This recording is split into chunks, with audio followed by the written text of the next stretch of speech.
Your second salawat for love of Muhammad wa Ali Muhammad. And your loudest salawat for ta'jeel faraj sahib al-asr wa zaman. Allahumma salli ala Muhammad. Again, in our discussion, before we start our proper discussion, the mention of some of the wisdoms and suggestions and teachings for raising our families.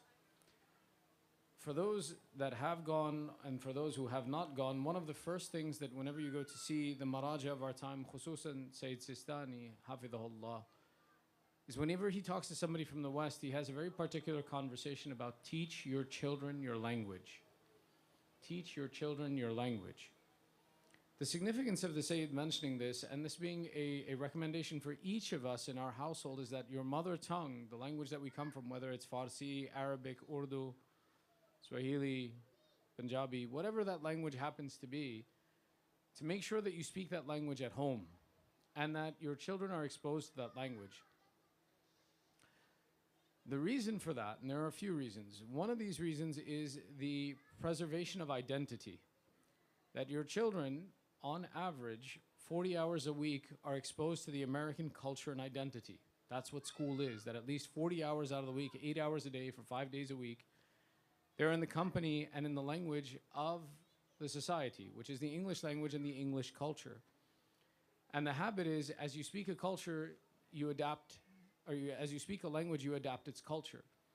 And that your children start to normalize the behavior of Americans and see themselves unifying with Americans.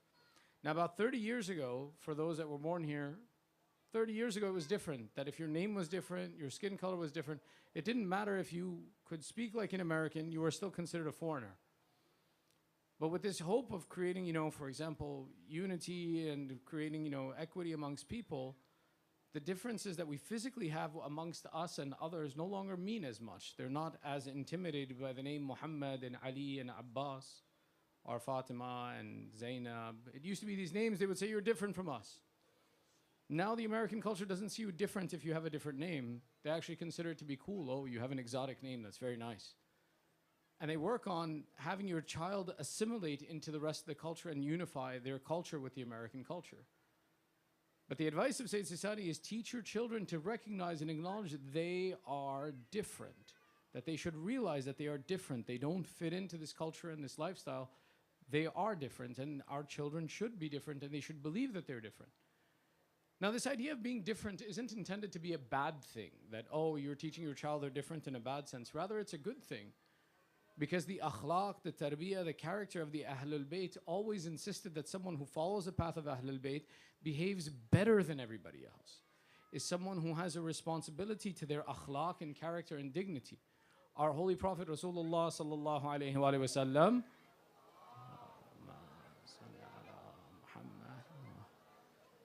a proper salawat for love of Muhammad wa Ali Muhammad. Salli ala Muhammad wa Ali Muhammad. Would say, my mu'min is one who is never hit in the same place twice. This statement of our Holy Prophet was to explain and say that a believer is someone, a sign of his belief is that he is not accustomed to making the same mistake over and over again. He's always working on self-improvement and correcting character. That these attributes, when we teach them to our children, that you always have to be improving your character and your behavior and your mannerism, they have to acknowledge that they're different than the rest of society and that they hold themselves to a higher standard. If we possess the teachings of Ahlul Bayt, our character should reflect the teachings of Ahlul Bayt. Meaning we can't do the same things that everybody else does. And one of the ways that we teach them that is teach them their language at home, that you speak Farsi, Urdu, Dari, Swahili, whatever that language is, you speak it at home to make sure that your child acknowledges that they're different. Another benefit of this is that now it's been proven over and over again that the more languages you teach a child, the more of their brain they use, the better that they are at studying and learning, the more educated they are. That it's actually considered a disadvantage intellectually to only speak one language. That the way your brain operates, it works better when you can look at a problem in multiple different perspectives in multiple different languages.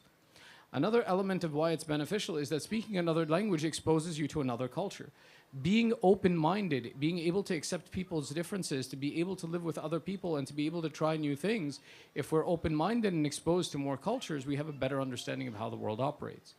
All of these are benefits that we teach our child when we start exposing them to another language, another culture. So in our homes, it's one of the extended recommendations, emphasized recommendations from our maraji, that if you live in the West, preserve the culture and the language that you came from to ensure that your children realize that they are different than the culture that they live in. Sallu ala Muhammad wa ali Muhammad.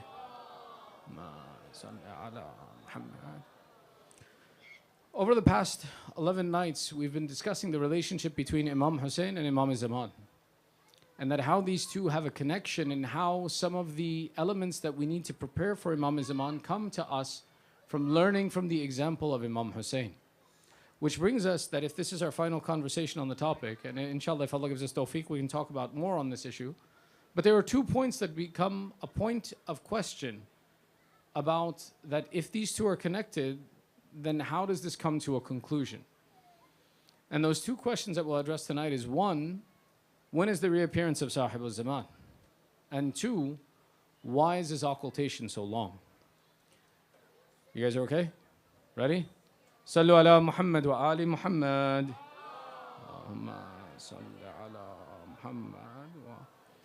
When it comes to the first question of when will this occultation come to an end?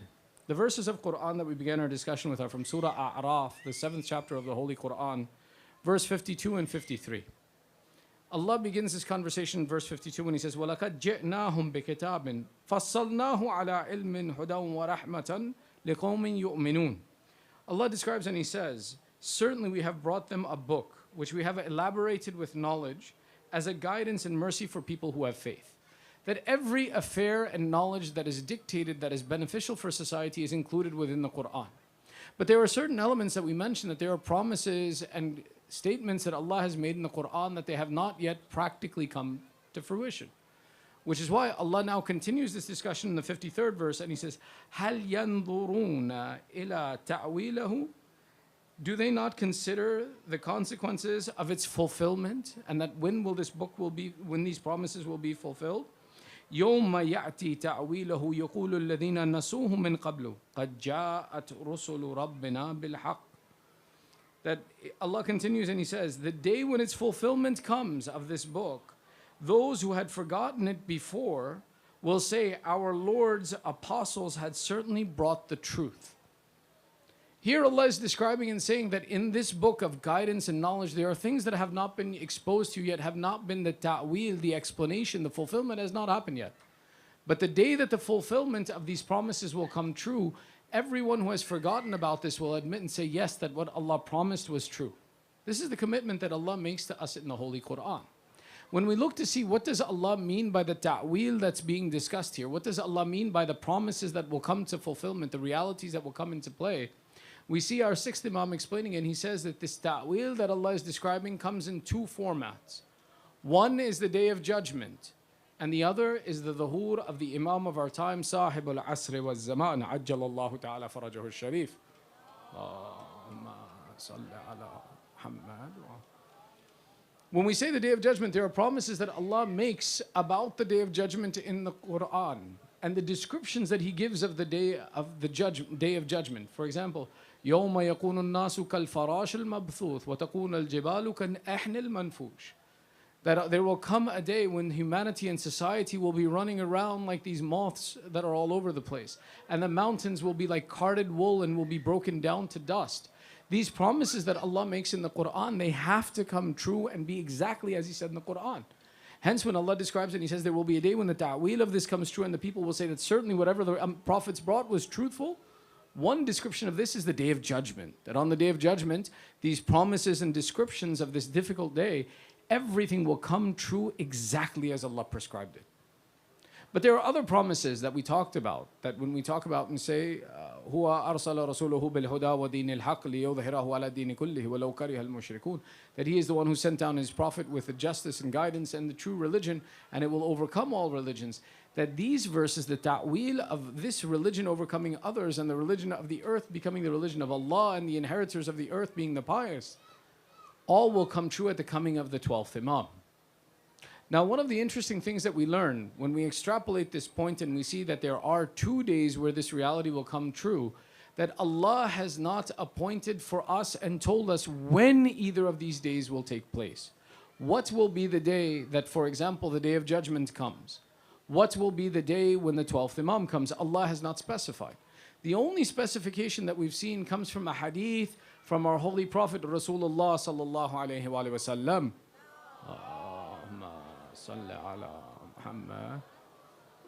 Remember guys, this is the fun lecture where it gives you all of the details and the promises that are to come. If you guys go to sleep, I don't have to tell you, I can go home too. Alright? So if you stay awake and give salawat, I'll keep talking. Sallu ala Muhammad wa ali Muhammad. Salli ala Muhammad. The only hadith that gives a specificity of time, and it's not a specificity of time, but rather it gives an explanation of reality, is where our Prophet comes and he explains and he says, had there been only 1 day left on this earth, just 1 day, Allah would extend that 1 day so long so that the Mahdi, the Qa'im of my family, could come and establish justice on this earth in that day before this world ended. The significance of this hadith from our Prophet was to say that this is a mandate, it is definite, it has to happen, that there will be a 12th Imam who comes, it will establish the entirety of justice before this world comes to an end. And this world cannot end. Even if there's 1 day left, the reality of the commitments about Imam Zaman have to come true. Now a person asks, as the people used to in that time too, that when will this happen? How do we know when will this happen? And both our Prophet refused and the Ahlul Bayt refused to ever disclose a time of when the Day of Judgment will come and when the Imam will come. And there's a reason for this.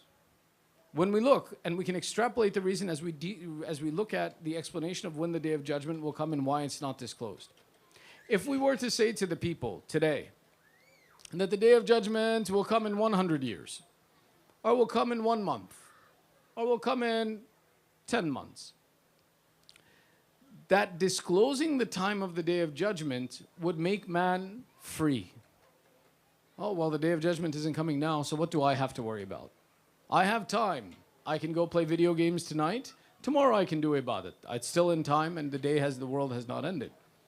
The significance of Allah never mentioning when this Day of Judgment will come is on the principle of saying that man should always be in preparation for the fact that the Day of Judgment may come at any time. And that the coming of that Day of Judgment is something that each of us should fear and prepare for. The reality of when the Day of Judgment will come is something that was not or is not even disclosed to the Malaika. There's a narration that describes that Jibreel sitting with the Holy Prophet and having a conversation with Rasulullah suddenly looks to the heavens and fear overcomes the face of Jibreel. Complete fear. And Rasulullah sees that an angel has come from the 7th heaven down to the earth.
We may not receive the heat, but that doesn't mean that the sun is no longer giving us any benefit. The benefit is still there, but it may not be something that is easily apparent to us. That sun is still the source of gravity. That sun is still heating the earth. That sun is still keeping the earth in its orbit and revolution. Though we can't see that benefit, it is still going on. But the same way that the Imam, though he is in ghaibah and that there are benefits to his ghaibah, the Imam still benefits us. And there are 3 benefits that we get from the Imam. You guys ready? Sallu ala Muhammad wa ali Muhammad.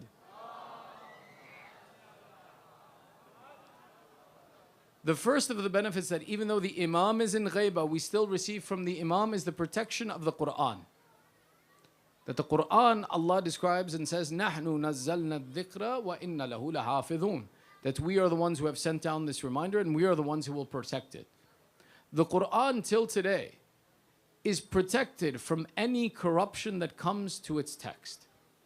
The only divine book till today that we are certain is exactly as it was when it was revealed is this Quran. Sometimes you will find people who will say that there is tahrif, there is corruption in the Quran, there are changes in the Quran. All of this is a lie. If the Quran was to be changed from its fundamental to something else today, it would mean that the promise of the Quran that Allah has made and the responsibility of the Imam has not been fulfilled. The Imam fulfills his job. Anyone who says to you, the Quran is corrupt and it is not as the Prophet revealed, is a liar. He has denied the entire concept of imamat and the authority of the Imam, that the Imam does not fulfill his responsibility and his job.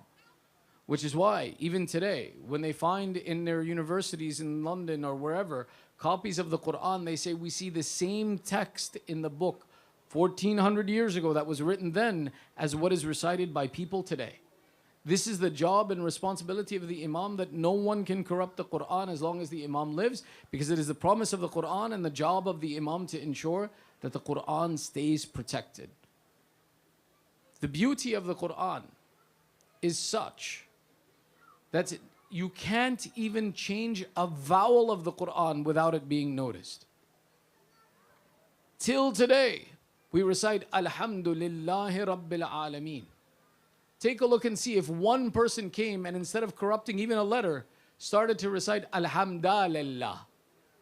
We would immediately catch it and say that no, that's not possible. The mu'jizat of the Quran is that it continues in that same beautiful process as it was recited, وَرَتِّلِ الْقُرْآنَ تَرْتِيلًا, and recite the Quran in a measured tone. That same recitation that was valid then is valid till today. And if it was to be changed, it's impossible, because that means that the Imam wouldn't be doing his job.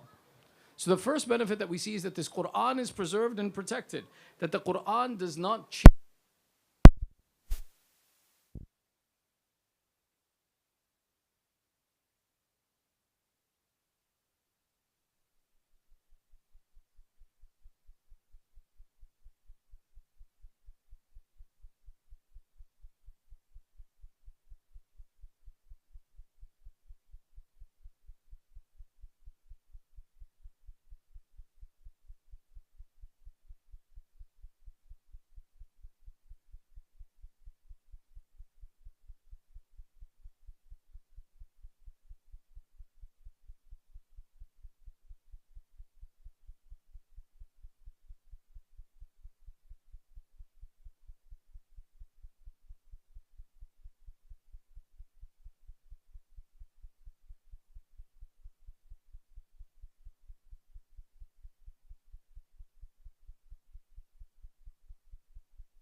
Of his time. Because instead of saying and announcing to the people, yes, I am the marja, he was someone who refused the marja'iyat. When the marja of the time died, the Hawza collectively looked and said that the most knowledgeable amongst us is Shaykh Murtada. They went to Shaykh al-Ansari and they said, Shaykh al-Ansari, we have deemed you are the marja of the time. Shaykh al-Ansari says, nope, not me. He says, when I was studying, there was a person who I used to do mubahatha with, that I would study with, who was more intelligent than me. He lives in Hilla. Go give him the marjayat, I don't want it. So they went to Hilla and they found this person and they said to him, Shaykh al-Ansari has instructed us that you are more knowledgeable than him and you should be the marja of the time. This alim in Hilla says, when we were studying, it's true, I was more knowledgeable than Ansari. But many years ago, I stopped teaching. I stopped studying. So now I tell you that Ansari is more intelligent than me because he has continued on the process of teaching where I let it go. So they came back to Najaf and they said, Shaykh al-Ansari, we went to go seek to this alim in Hilla, but he refused the marja'id and said, you're smarter. Shaykh al-Ansari says, there's no way. He says, I refuse this marja'id unless if Imam Zaman himself appoints me the marja. I said, how are we supposed to get Imam Zaman to appoint you the marja of the time? And in this way, he stopped. They describe and say that one day Shaykh al-Ansari is teaching his class, and in those days a classroom would very much look like this. The Shaykh would sit and teach and people would sit and listen. And when he finishes the class, an unknown stranger stands up in the back of the class and he says, Shaykh al-Ansari, can I ask you a question? Shaykh al-Ansari says, go ahead, this is the time to ask questions. The man in the back of the class, he says, what is the status of a woman if Allah turns her husband into a dog out of his punishment? Shaykh al-Ansari replies and he says, it depends. If Allah turned the woman's husband into a physical dog and a living dog, she observes the iddah of a divorcee. If Allah turned the woman's husband into the statue or the shape of a dog, she observes the iddah of a widow. But your question, O stranger, is moot, because after the coming of Rahmatul lil Alameen Rasulullah sallallahu alayhi wa sallam, Allah lifted his punishment and said that he would not send his azab down on this earth. So if a woman claims her husband has turned into a dog, it's not possible because Allah does not send down his punishment like this. To say the question is moot, it can't happen. The man standing in the back of the hall, he says, I swear to God, you are the A'lam. I swear to God, you are the A'lam. You, O Ansari, are the A'lam. And walks out of the back of the hall. Shaykh al-Ansari takes a minute, says to his students, he says, go outside and find that person. Bring him back to me. They go outside and they say, Shaykh Ansari, the person disappeared. He's not here anymore. Shaykh al-Ansari nods and he says, that was the Imam and now I'm the marja of the time. The explanation is to say that the Imam is involved with this concept of marja'iyya to ensure that when someone comes to us and of all of the people who may want or not want this position, the Imam ensures that this practical process of the teaching of Islam is preserved and that he oversees the affairs and stands behind the affairs to ensure that mistakes are not made in this process of teaching. Which brings us to the third point, the third benefit that we receive from the Imam in our time. Sallu ala Muhammad wa ali Muhammad.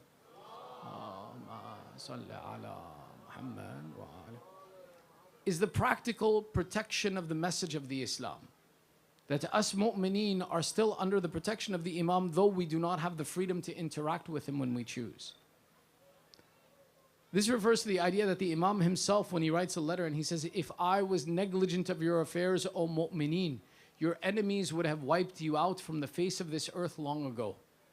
The Imam is involved in protecting us from the enemies who would have us leave this world and the true message of Islam be hidden. A story of this.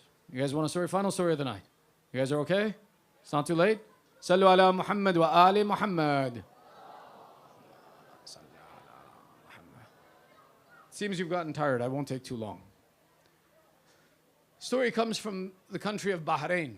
Bahrain is a country where the majority of the people are Shia, but the government that was placed over them was not Shia. And in this government, there was a counselor who didn't like the Shia at all. And his entire goal was to remove them from the country of Bahrain. One day he came to the governor of Bahrain, who was also a Sunni. He says that all of these Shias are liars and they're bad people. The governor says, how? And this counselor brings out a pomegranate. And he shows this pomegranate and he says, look at this pomegranate. And on the pomegranate is La ilaha illallah, Muhammad Rasulullah, and the four names, and all four of them are Khulafa of Allah. He says, look, Allah in nature has dictated and said that all four of these people are khulafa, not the way the Shia believe that only Aliun waliullah wa khalifatahu bil afas. The governor looks at this and he says, so what do you want me to do about this? The counselor says, as Allah has dictated it and these people are going against the dictate of Allah, give them three options.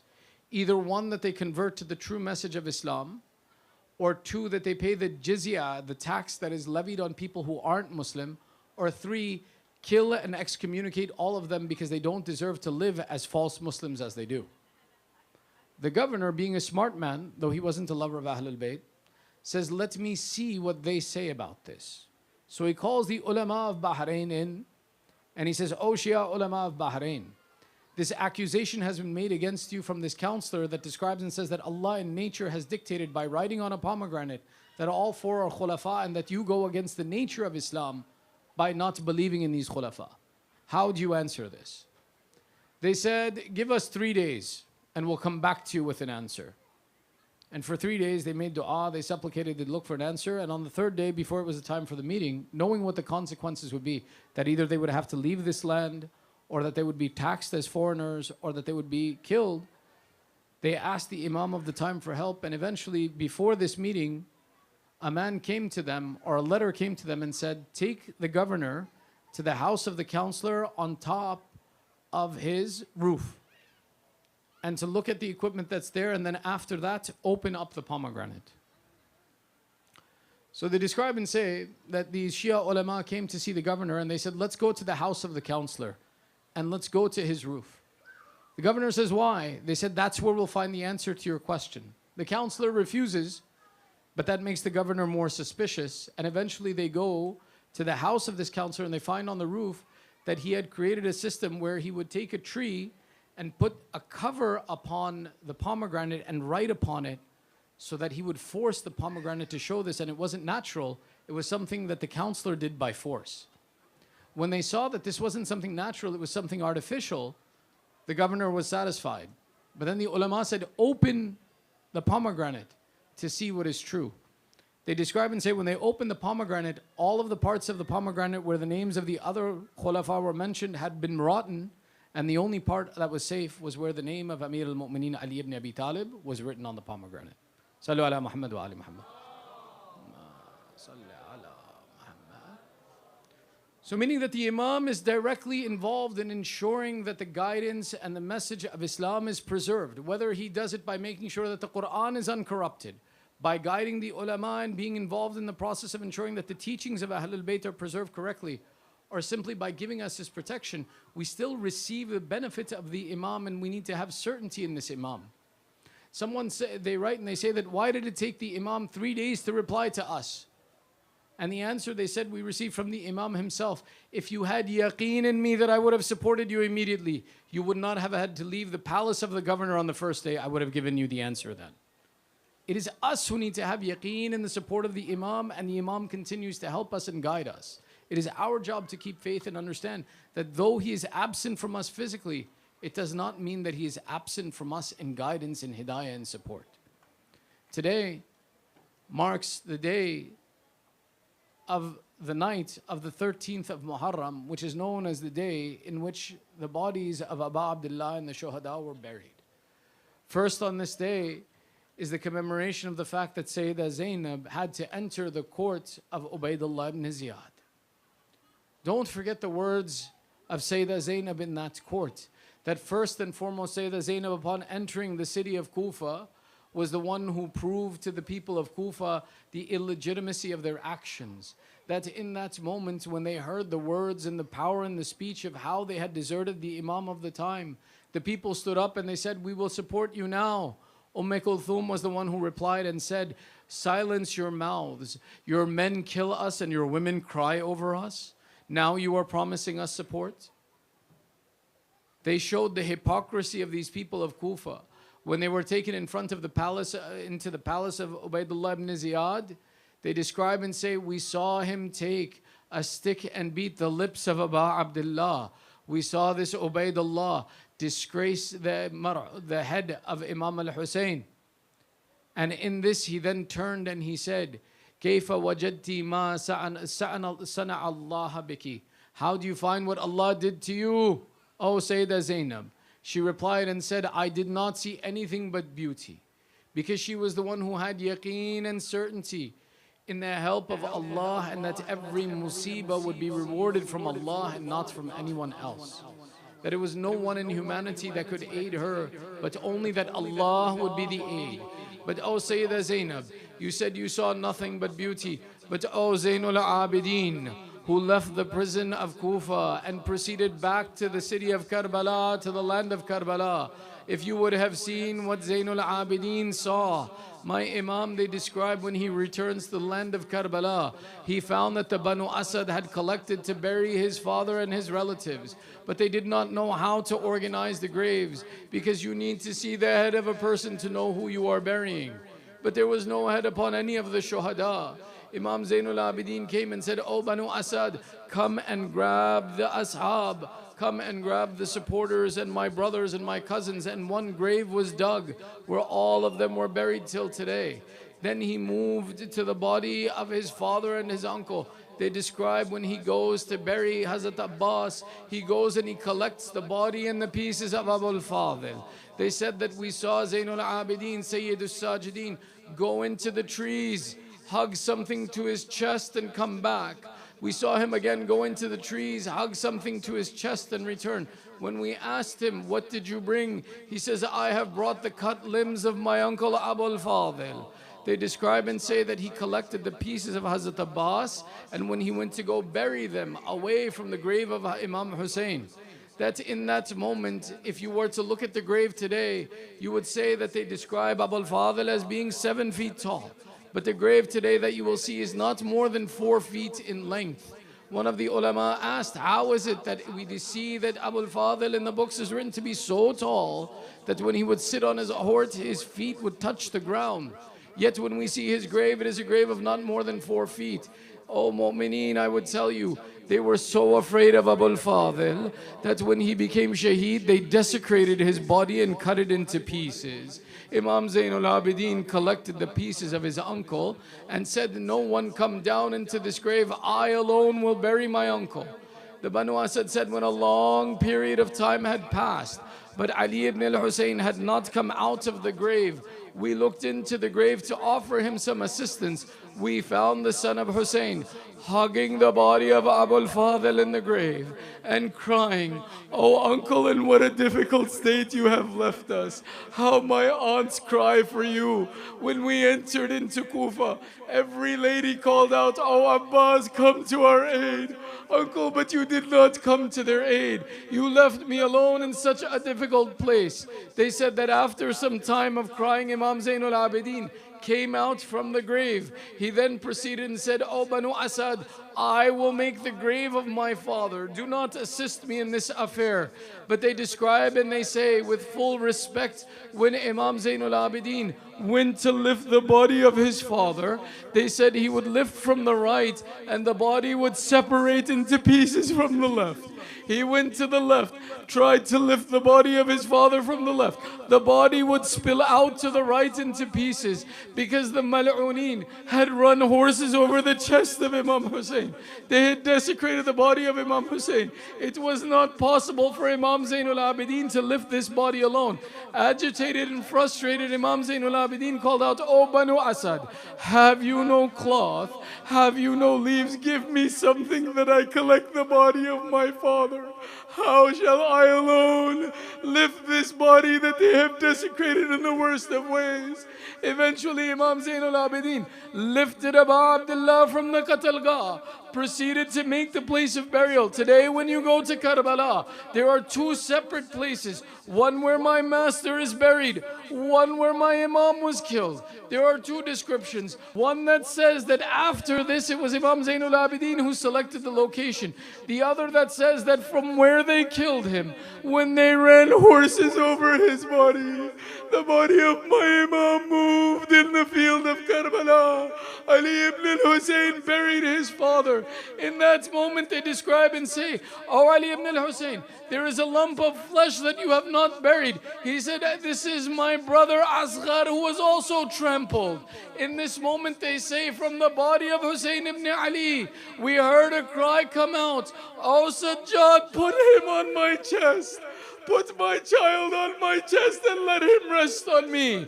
Our ulama say that today, if you get the honor to go to Abu Abdullah, when you stand next to his grave, you want to have your hajat to be fulfilled. Look at the grave of Hussein.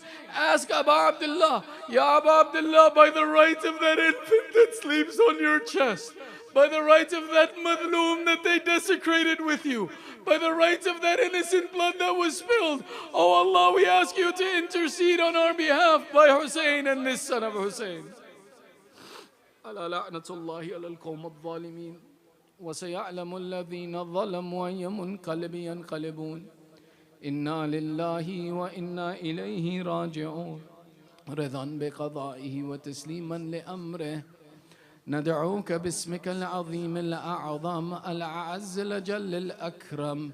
10 times we call out, "Ya Allah, Ya Allah, Ya Allah, Ya Allah, Ya Allah, Ya Allah, Ya Allah, Ya Allah, Ya Allah, Ya Allah, Ya Mahmud بحق محمد, Ya أعلى بحق علي, Ya فاطر السماوات بحق فاطمة, Ya محسن بحق الحسن, Ya Qadim al-Ahsan bihaqq al-Hussein." Oh Allah, accept the small ibadat from us. Ya Allah, give the thawab of this majlis to our marhumin and all those mu'mineen who are in need of dua. Ya Allah, it is Thursday night. It is the night of hajat. We have gathered here by the right of the Quran, by the right of our Imam, by the right of Abu Abdullah. Fulfill the hajat of the mu'mineen. Forgive the sins of the mu'mineen. Ya Allah, those amongst our families, our communities that are suffering through sickness and disease, give shafa'at to the mu'mineen wherever they are. Ya Allah, there are those who are suffering through strife and difficulty around the world. Give aman to the mu'mineen, muslimeen, wherever they are in this world. Oh Allah, keep our children on the upright path of Islam. Ya Allah, keep hidayat in our hearts and in our family. Ya Allah, hasten the reappearance of Sahib al-Zaman. Make us and our families from the upright supporters of Sahib al-Zaman. Entitle us the ziyarat of Abu Abdullah in this world and the shafa of Abu Abdullah in the hereafter. 1 Surah Fatiha, 3 times Surah Ikhlas, لأرواح المؤمنين والمؤمنات مع الصلوات.